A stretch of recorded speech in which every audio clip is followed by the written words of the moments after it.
Okay, y'all, welcome back. This is the last issue, and this is really a case of when you watch the video of this issue, you will have no doubt whatsoever why Steve Jobs couldn't get those demos to work on stage. You won't.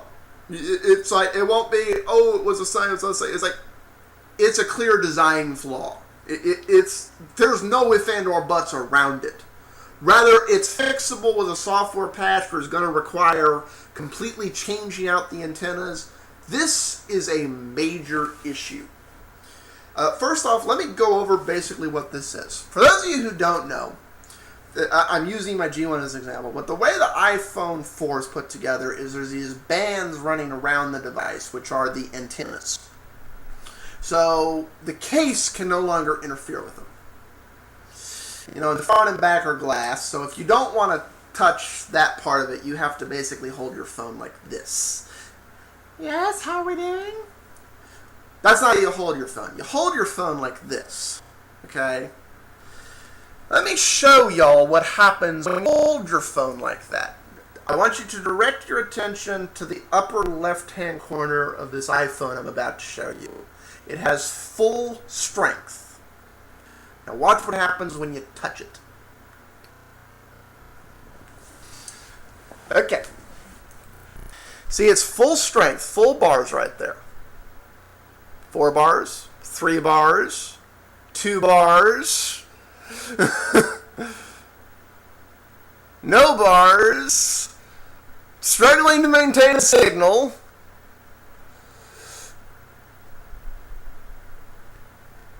and signal lost. Isn't that just a lovely feature?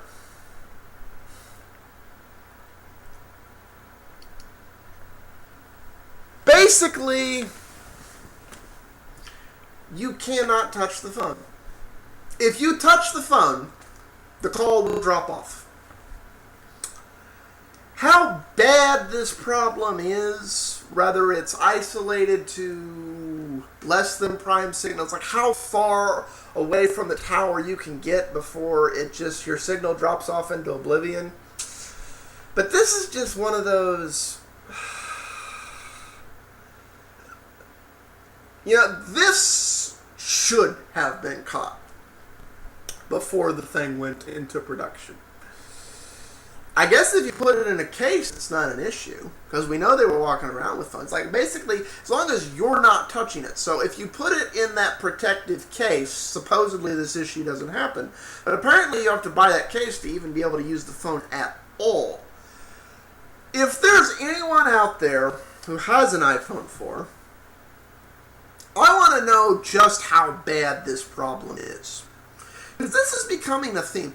This problem, as it's shown in this video, reminds me of when Apple, in their infinite brilliance, decided, well, we have this thing called a hard drive that's a magnet. We have this thing called a speaker that's a magnet. And we'll put them right on top of each other like this, so when the speaker plays a loud noise, it forces the hard drive to jump and stall the computer. Yeah, no problems will come of that. It's like, this reeks of that kind of thing. And Apple's been doing a lot of this lately. I mean, with the iPad, it's like, Wi-Fi signals were ridiculously weak. You'd have like 2 bars if you were right on top of the signal.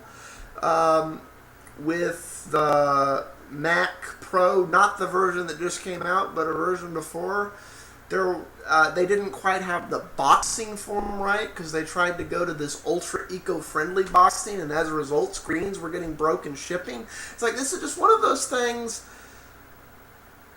If Apple would take just the teeny tiniest amount of feedback and run through actual tests of stuff, rather than assuming they're infallible,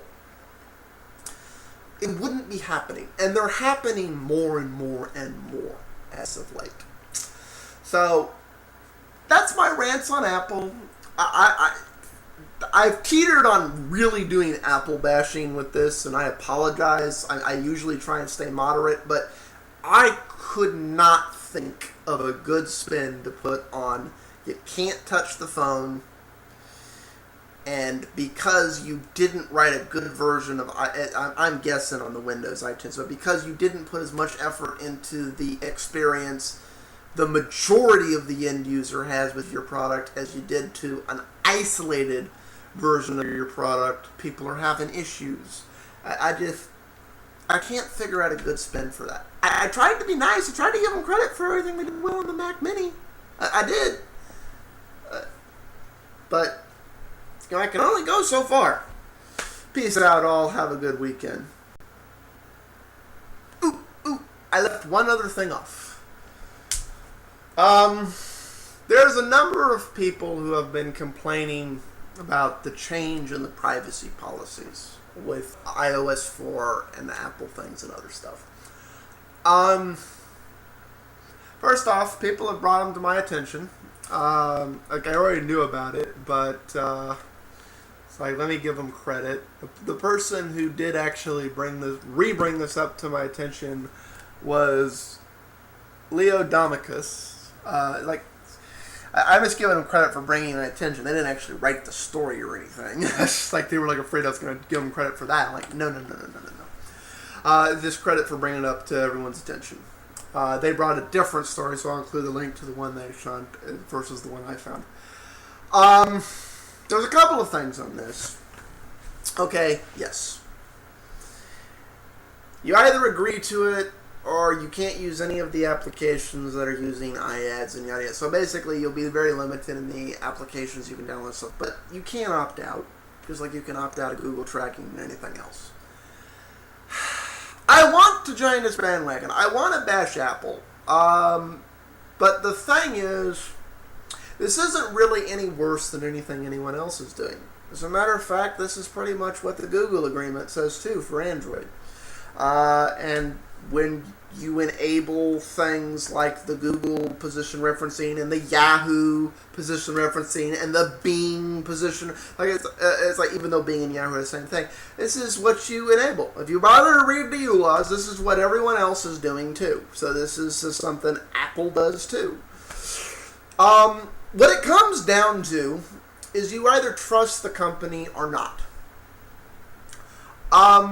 In the case of the iOS platform, it's an Achilles heel because you can't do anything with the iOS platform without going through iTunes. And the only way to put stuff over is to do the syncing and the other stuff, which means iTunes can phone home and do other stuff and yada yada. So, there are ways, if you're a crazy privacy nut on Android, using entirely unsupported apps to completely circumvent this stuff if you have a rooted phone and yada yada so forth. On the iPhone, there's no way to get around this. I personally think you're being nuts, because let everyone in on a little secret. Every cell phone made after the year 2000 is a GPS transponder.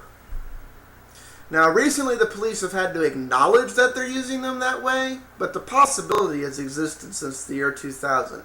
If you're walking around with one of these devices and have any illusion that you're not trackable, you're living on Mars. Because the long and short here is, you don't even need to be the cops to do it. As a matter of fact, if you have data, texting, or any of this stuff enabled, there's a whole bunch of applications. I can send you a text message and you don't even have to open it, and I know right where you are, within 15 feet. Anyone paranoid yet? I'm sorry, it's a sign of the times. Whether you give them permission or not, it's doable. It comes down to this. Do you trust them or not?